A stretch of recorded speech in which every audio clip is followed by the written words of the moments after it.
පින අතර අග්‍රම පින තමයි භාවනාමය පින. ඔබ භාවනා කරද්දී පින අතර අග්‍ර පිනක් රැස් වෙනවා. ඒ භාවනාමය පින අතර අග්‍රම පින හැටියට බුදුරජාණන් වහන්සේ පෙන්නනවා මෛත්‍රී. ඔබ භාවනාවන් අතර මෛත්‍රිය පුරුදු කරනවා.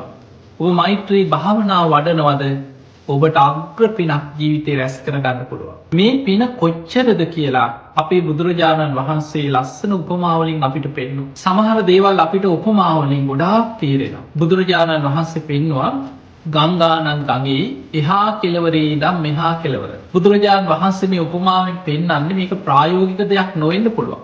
හැබැයි අපිට හිතා ගන්න මේ පිනක වටිනාකම. ගඟේ එහා කෙළවරේ ඉඳන් මෙහා කෙළවරට දම්සැලක් ආහාර සකස් කළ ගම් යුල දිගේම දම්සැල. අඬබෙර ගහලා දුගී මගේ යාචකයන්ට ගණන් කළ නොහැකි තරම් අසරණ මිනිස්සුන්ට දන් දෙනවා. මේක පිනක්. එක්කෙනෙකුට කුසගින්න නිවා ගන්න ආහාර ටිකක් දුන්නත් විශාල පිනක්. බුදුරජාණන් වහන්සේ වදාළ මේසා විශාල දානයක් දෙනවා. ඒක පිනක්. ඊටත් වඩා පින් රැස් වෙනවා කෙනෙක් බතක් කිදෙන තරම් වෙලාවක් මෛත්‍රී සමාධියෙන් වාසය කරනවා. මෛත්‍රී සිත වඩනවා.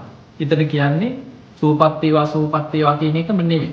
මෛත්‍රී භාවනාව වඩලා ඒ මෛත්‍රී චිත්තය තුළින් මෛත්‍රී සමාධිය උපදවාගෙන වාසය කරනවා. බතක් කිදෙන තරම් වෙලාවක්. ඔබට පුළුවන් නම් මෛත්‍රී සමාධිය වාසය කරන්න. මෛත්‍රී සමාධිය වඩා ගන්න. මෛත්‍රී භාවනාව දියුණු කරලා හිත එකඟ කරගන්න. ඔබට අර මහ විශාල දානමය පිනකින් රැස් වෙන පිනට වඩා පිනක් ඔබේ ජීවිතය තුළ රැස් කරගන්න පුළුවන්.